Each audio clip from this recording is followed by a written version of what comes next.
This right here, ladies and gentlemen, is an interview conducted by YouTube channel Last Stand Media, run by Colin Moriarty. He brought Hassan Kahraman to his show to answer some questions. And Hassan, he answered some of them, but others he was very vague about. It seemed like he was kind of circling around the question. So I don't know. Some parts of it, I'm like, okay, I'm glad we got clarity on that. Other parts, I'm like, why are we struggling to get a very basic answer out of a very basic question? I don't know. It's strange. But I do think Colin did a really good job keeping things constructive and respectful while asking the right questions. So I'd recommend checking out the whole interview. It's an hour long. But if you want sort of a rundown of the key bits of information that came out of this interview and my take on it, well, here's everything you need to know in a nutshell. I've got my notes here. So the interview began with Colin asking, who is Hassan Kahraman? And Hassan said that he is a guy living in the Netherlands. He's self-taught as a game developer, started learning when he was 14 years old. He started modding and then started working as a developer, taught himself modeling and animation and whatnot. He worked on game jams and personal projects until eventually he founded Blue Box Game Studios. And Blue Box Game Studios became a company officially in 2015. That's when the company incorporated, though throughout all that time, he also did some freelance work as an animator in some smaller projects. He worked on a number of passion projects, but for some of the freelance stuff that he did, these were more serious projects. They were the real deal. Colin then asked him if the freelance work outside of Blue Box helped support the studio, and whether the studio was founded, by himself or with friends and whatnot. And Hassan did clarify that friends of his did join Blue Box, developer friends of his. And the conversation then segued into the history of Blue Box. Many of you may know about that image that's been spreading around, which looks something like this. It says, "Be careful, Blue Box is a big scam." And here's a laundry list of failed and abandoned projects. And it's got people thinking, if they've struggled so much with these projects, how can we trust that abandoned isn't either some sort of hoax or a project that is so poorly handled that we really shouldn't expect much out of it? And, those are valid concerns given the history of the studio and given how poorly they've been handling the marketing of Abandoned and the optics surrounding Blue Box. Well, when this came up, Hassan began by saying that Abandoned and its prologue has become a serious project for him and his team, that he believes in it. He said that it's ambitious, very personal for him. He really cares about it, and he doesn't want to make any more promises until they have something more concrete to show, admitting that he's made mistakes on that front. He talked about how this game is all about realism and realistic gameplay, while admitting that he's not some AAA studio that is capable of producing blockbuster scale of realism, but he is aiming to create realistic-looking scenarios. Though, that sounds like a goal that plenty of games have, indies included. I'm not sure exactly what about his style of realism makes it stand out from the crowd. He was very vague about it. But speaking more about Abandoned as a game, he did say that it was quite the opposite of games like Call of Duty, which might imply a slower-paced gameplay experience rather than the frenetic arcadey style. It's not going to be a high-action shooter. Maybe it's going to be slower-paced like suspense or horror or whatever. I don't know. Some things he didn't really clarify completely. But he did say that we haven't seen anything because it's not perfect or ready to be shown, though we did see that 5-second teaser, which was underwhelming. So why show that if the game is not ready to be shown? What kind of hype did he expect to get out of a 5-second clip of someone walking through a wooden floor, especially with him on Twitter hyping this up as being this mind-blowing presentation for the PlayStation 5 experience, real-time experience app. Now Hassan is wrestling whether to reveal development footage now or show stuff when things are ready. On one hand, I guess showing some behind-the-scenes development stuff could reinforce that this is a real project and might help people believe that, okay, they are working on something real. It's just the handling of the marketing has been very poor.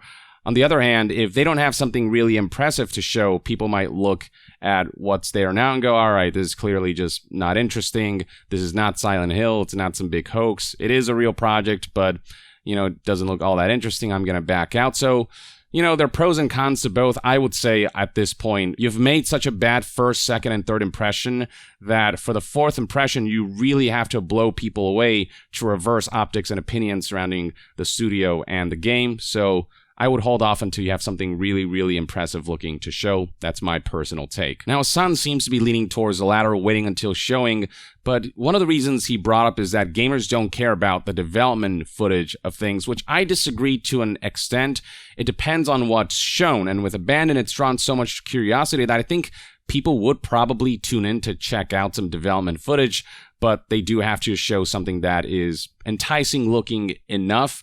And if they don't have that, I'd say hold off, stop showing stuff that is underwhelming, like a 5-second footage of somebody walking through the floor. Hassan Kahraman then admitted that he's scared, that it's scary to have so many eyes on this game, which he never expected to blow up to this degree, though it blew up obviously for the wrong reasons. He said he wants the first impression of this game to be good. I'll say too little too late as far as that's concerned. A first impression has already made, and it's very poor in terms of the optics surrounding the game, though I suppose we technically haven't gotten our hands on the game or really seen the game.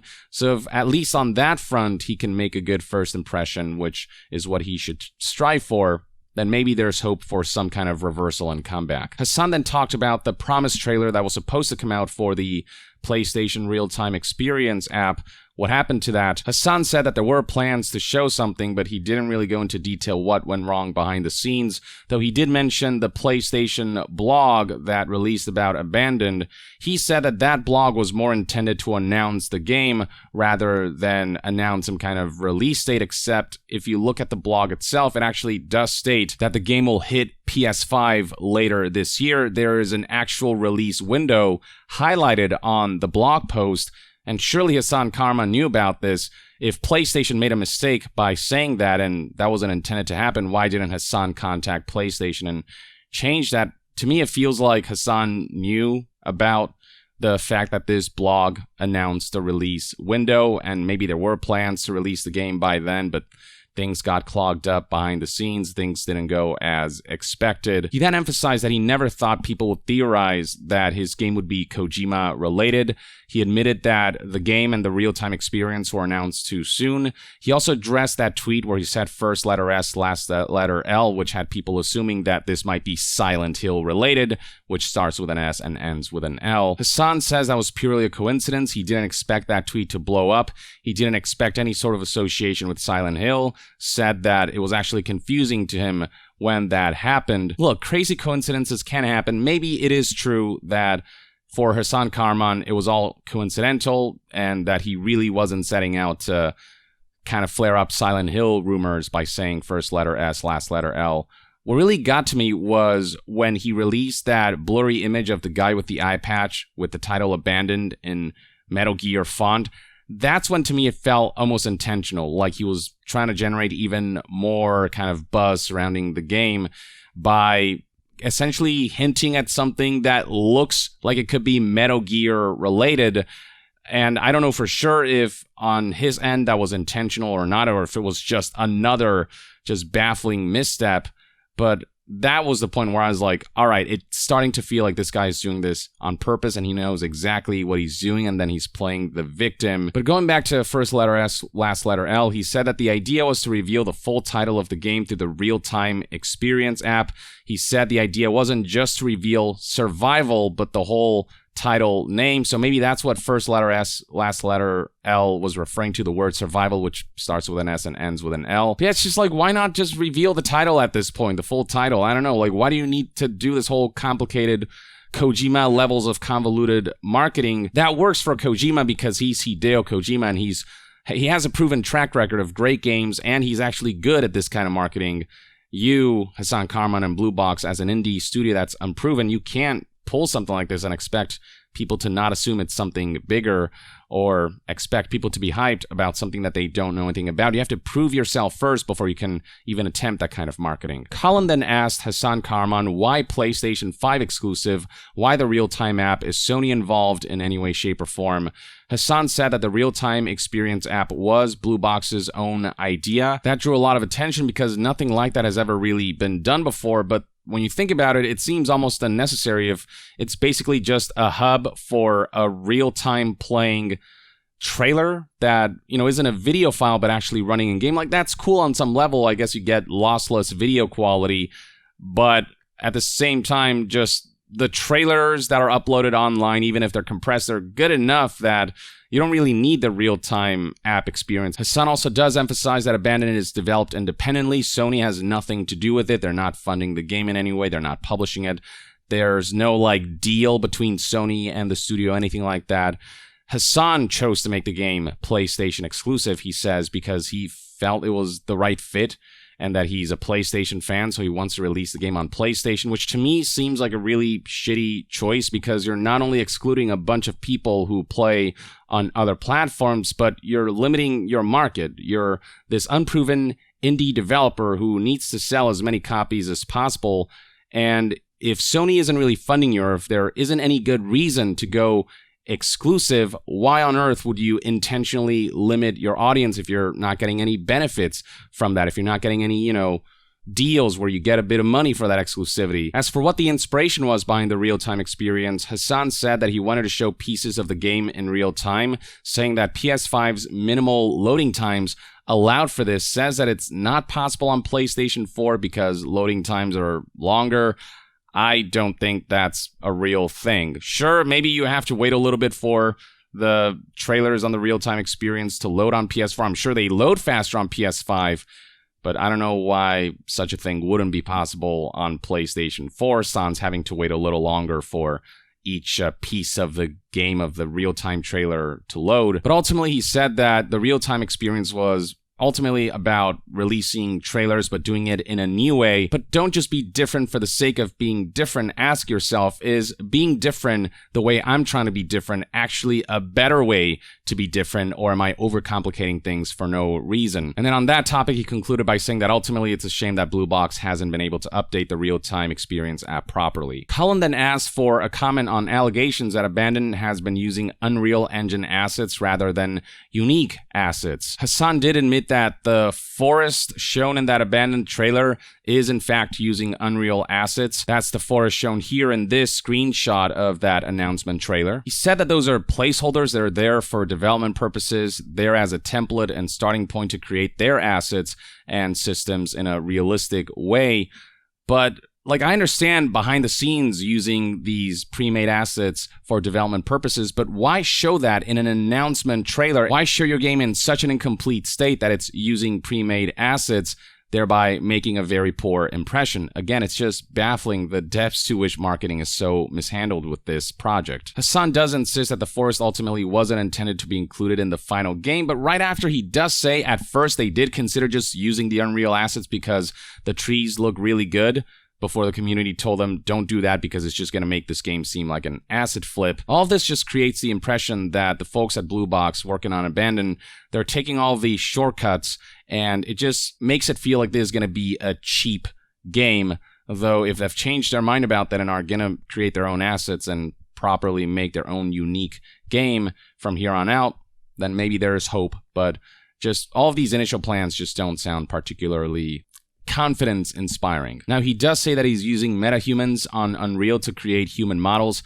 Essentially, it's Unreal's character creation tool, essentially, to very easily be able to make realistic-looking NPC models. It's actually a really cool piece of technology that they showed off months ago, and I mean, if it helps some developers accelerate that aspect of the development, I say why not, as long as the NPCs look unique and enticing. But as far as rumors that this game's just gonna end up being an asset flip from top to bottom, Hassan denied this, said that he is creating assets from scratch, that they're doing photogrammetry and models themselves. He insisted that the final game just isn't an asset flip. Cullen then proceeded by asking Hassan about a Jason Schreier interview article that was published a couple months ago, where Hassan allegedly said that Sony approached Blue Box after their Kickstarter for the game failed.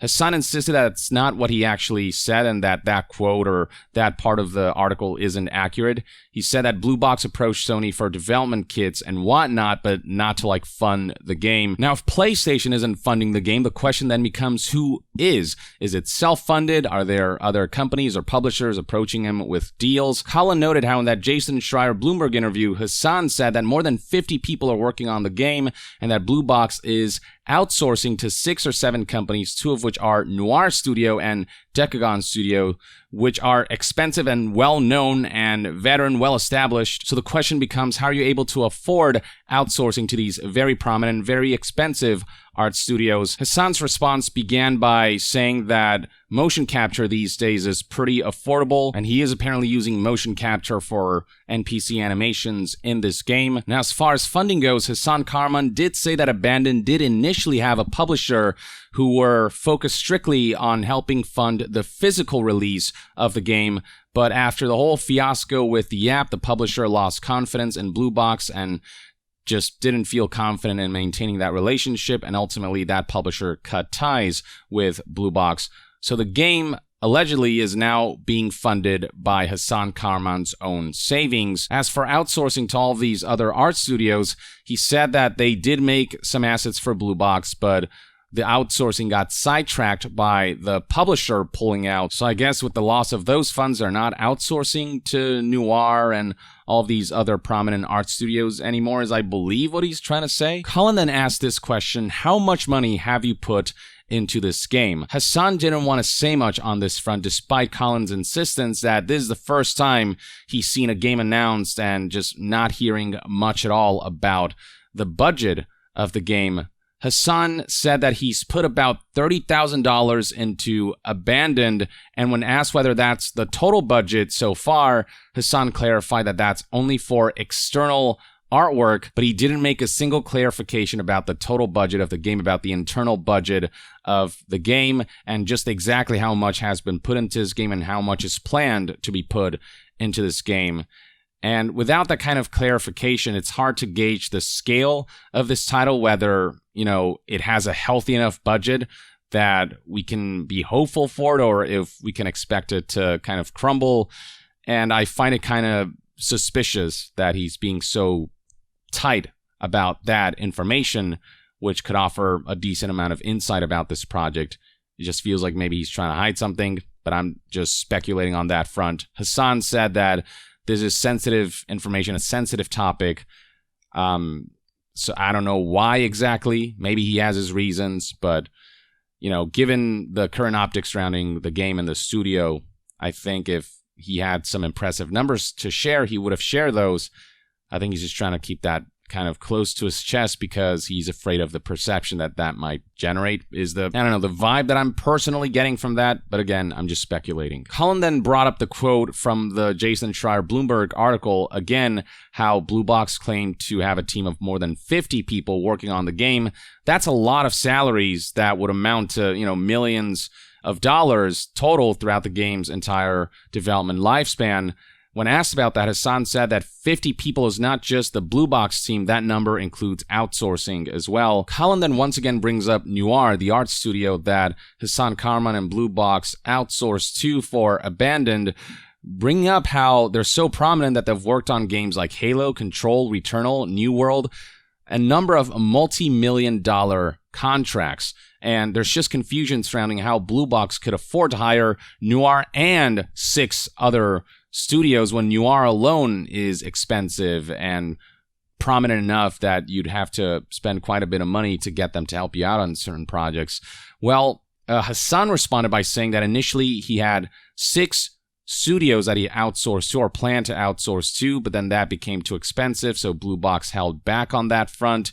He then said that Noir knew Blue Box are an indie studio, and apparently Noir was just willing to work with them and help the studio out. So maybe they provided him a service that wasn't on the scale of AAA budget games, something that they could afford that'd be cheaper and reasonable enough. Maybe, I don't know. Colin then asked why Blue Box and Hassan picked Unreal Engine for Abandoned, and Hassan only said that basically they have a custom license for Abandoned with Epic, so there is some back and forth there with that company.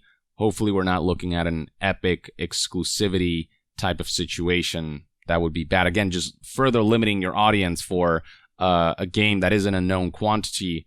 It's just not a great way to kick things off. Colin then circled back around to the question of who is funding the game, because at this point Hassan hasn't really provided a clear, definitive answer. He's said, $30,000 went towards outsourcing some artwork, but hasn't really said sort of definitively what the budget of this game is, how much money has been put into this game. He, again, just seems like he's circling around the question instead of properly answering it. So Colin just straight up asked him, are you refusing to answer how much money you're putting into this game? Hassan, instead of answering the question, went off on a tangent talking about the abandoned prologue instead, emphasizing that it's not a demo, it's a small, full game with a low price tag. It's about 2 hours of gameplay, full trophies, has parts of environments of the full game in it. He said the prologue will give a glimpse of the game's mechanics and story. I guess it's kind of like that Resident Evil 8 prologue that came out prior to the game's full release. He then actually proceeded to provide some story details about the prologue and the main game. As far as the protagonist of Abandon is concerned, his name is apparently Jason Longfield. You won't be playing as him in the prologue, though. In the prologue, you'll play as some random dude who's been kidnapped along with a group of people, left abandoned in this place, and they need to figure out how to escape. Hassan then shared some story details about the main game, talking about how the main character is kidnapped into this community that is controlled through coercion by the man with the eye patch we saw that many people perceive to be as an intentional way to try to make it seem like Abandon is Metal Gear related. But the guy with the eye patch, his name is Paul Longfield, older brother to the protagonist Jason Longfield. The brothers at one point in their life drifted away. Paul started this community, the older brother, I guess the villain, started this community, and he wants to bring Jason, his younger brother, into it. He wants to convince him that, quote, you can have this power as well. Join me. I guess this community is part of, I don't know, some ritual to attain some kind of power. He didn't really clarify. He once again emphasized that this community is made up of kidnapped folks, and anyone who tries to escape are executed publicly, made an example out of, which is how they're being controlled through coercion. And Jason doesn't want to join his brother Paul, so he forms an alliance against him, and that's kind of the basic synopsis of the game. Sounds kind of interesting, I'll be honest with you, but concept and execution are two very different things. Concept could be really cool if executed correctly, but the execution so far is where this game and this whole marketing campaign feels like it's lacking. Hassan did say that this is his story, that he wrote it, so should be interesting to see and witness his storytelling skills, I suppose, one day if this game comes out. But he talked about all of that, not answering the question about who's funding the game. So Colin once again asked him, who's funding the game? Are you just refusing to talk about it? Hassan circled back and said that the revenue of the prologue will be used to fund the main game. So that tells me this game doesn't have much of a budget at all, and that may be why Hassan is keeping that card so close to his chest, because he fears it's going to create the perception that this game just doesn't have the money to fund itself and that it's a doomed project. I don't know. I guess we'll see how the prologue goes when it launches, how well it's received, and whether enough people buy it that it can fund the main game. But it would seem as though Hassan is really relying on this prologue taking off in terms of sales or selling enough copies. I've got to wonder, if the prologue doesn't sell all that well, what's going to happen? Is Abandon going to get abandoned? It's hard to say, because Hassan refuses to say exactly what the budget is for this game and who is funding the game. But again, it just doesn't feel like there's all that much funding at all for this title if he's being so kind of closed off about this topic. Now, as far as how much Hassan will charge for the abandoned prologue, he couldn't confirm 100%, but he did assure that it will be somewhere below $15, so it could be $5, $10. I'd say $5 may be the safest bet, but maybe he could get away with $10 if the prologue ends up being really good and something truly compelling. I guess we'll see. He was then asked about Hideo Kojima, whether he knows him, met him personally, any kind of relationship with Konami. He said no to all of the above. He did say that he reached out to Konami to touch base and to say sorry about the rumors that I may have flared up. Says that communication with Sony has been pleasant and cool. Sony has given him all the freedom and has been very tolerant of indies, though because there's no contractual deals with Sony going on, I don't know why Sony wouldn't give him the freedom to do what he wants. Colin then asked about Hassan Kahraman having played a game that nobody's played. If you go to his PlayStation profile, you can, in fact, find this strange game called Demon Blood, with the cover being that of Siren Head. Nobody's played this game but him, and that raised questions as to whether this is part of some big Kojima-related conspiracy. This was one of the big talking points when that whole conspiracy was at its apex. Hassan responded that this was actually a game that he made for his 8-year-old nephew because Siren Head was popular at the time, this kind of mythological horror entity. The game was run on a debug kit, and Hassan said that if you launch a game in development environment and go to production environment, people can see it. And Hassan also happened to log in with his personal account rather than an alternate developer's account. So Colin said that he's never tried to log into a debug kit with his own credentials, so he didn't know that this could happen. Hassan admitted that he recommends that people never log in with their personal account in a development environment because stuff like this can happen. So that seems pretty open and shut, assuming that what Hassan is saying is true. And honestly, this sounds about right. Hassan was then asked if there's anything he'd like to address, anything he wants to get out of his chest. And he brought up that image of the timeline being spread that is insisting Blue Box is a scam. He says that without context, he understands why all of this looks so suspicious. He clarified that many of the games listed in that timeline were posted on IndieDB, many of which didn't get an audience, which is why they were canceled. The Whisper, he brought up, this mobile game that drew in a lot of Indonesian audiences, but at the time Indonesia didn't have high-end smartphones, so the game was just unstable on those lower-end smartphones, so many refunded it, the game died, and it got removed from the store eventually. The Haunting, another Blue Box game, was brought up. It was put on Steam Early Access, and the intention was to collect feedback from the specific people who were willing to check out the game and provide feedback, even in its very rough state. But Early Access also means the game goes public, and eventually some folks who've never heard about the game and without any of that context came in and sort of trashed it. So Hassan figured it was maybe best to delist it for now, since the game was not in good shape. But that apparently drew some suspicions, him pulling the game all of a sudden.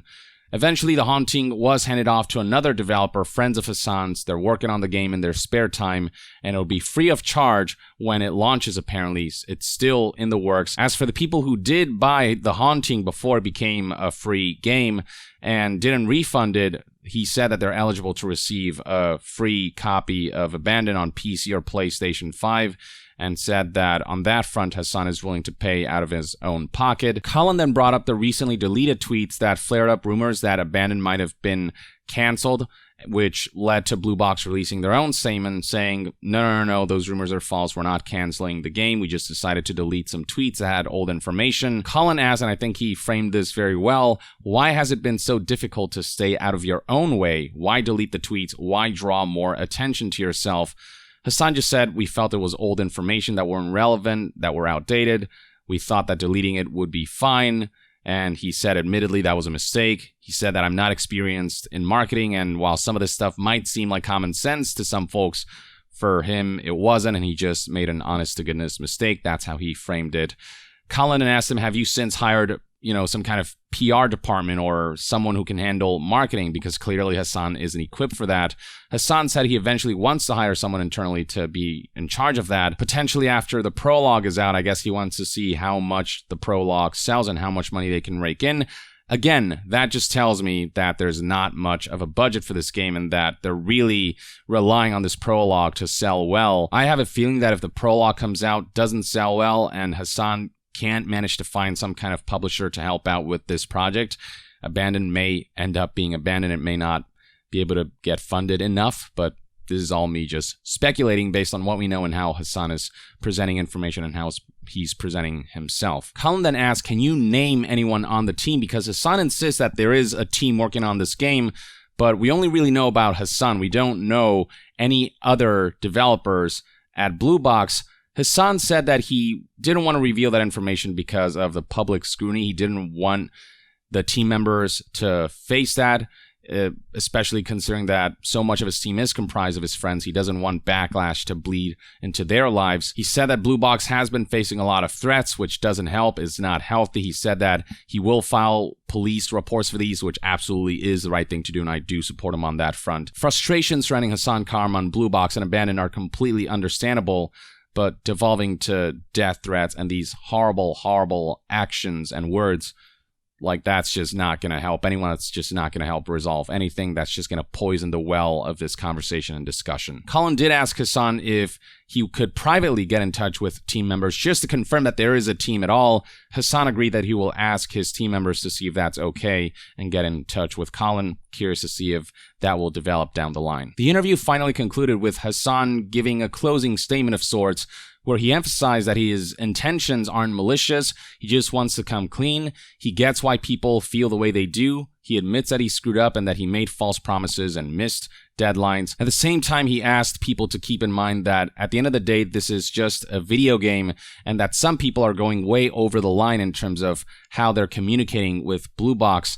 He said that we are human beings. He said that this kind of stuff does affect the development environment negatively because it is human beings making the game. People have emotions, and the unconstructive, vicious comments that don't offer anything truly critical will affect developers negatively. So he asked people to consider that making games in general is just stressful. It's difficult, especially when you're indie. And he basically concluded with, let us do our jobs, you'll eventually see it. And the less emotional distress they can have as a team, the better the final game can end up being, the more efficient the process can be.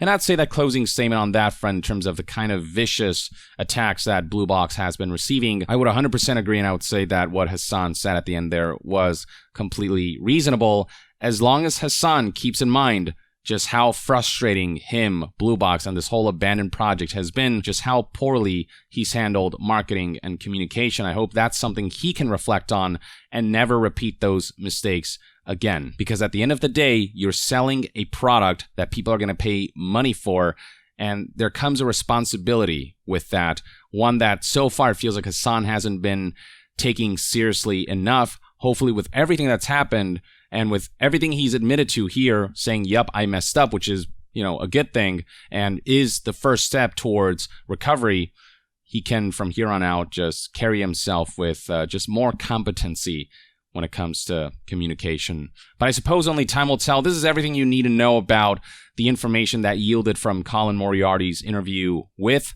Hassan Kahraman. Some stuff he did clarify. I like his admission of certain things, certain mistakes that he made. But the vagueness of the responses surrounding certain questions still leaves me feeling a little suspicious. It all just still feels a little strange, but there's just not much to glean at here. It's hard for me to say much about what exactly is going on with this project until we learn more. Hopefully that will be in the not-so-distant future. Until then, let me know in the comments below what your thoughts and opinions are on all of this. Are you still in the camp of this being a hoax, or in the camp of this being an indie developer who's just way in over his head? I'm personally in the latter, but share your thoughts in the comments below, and to be further updated on all things gaming news, reviews, and discussions, stay tuned right here on Young Yeah. I'll see you guys next time. Young out.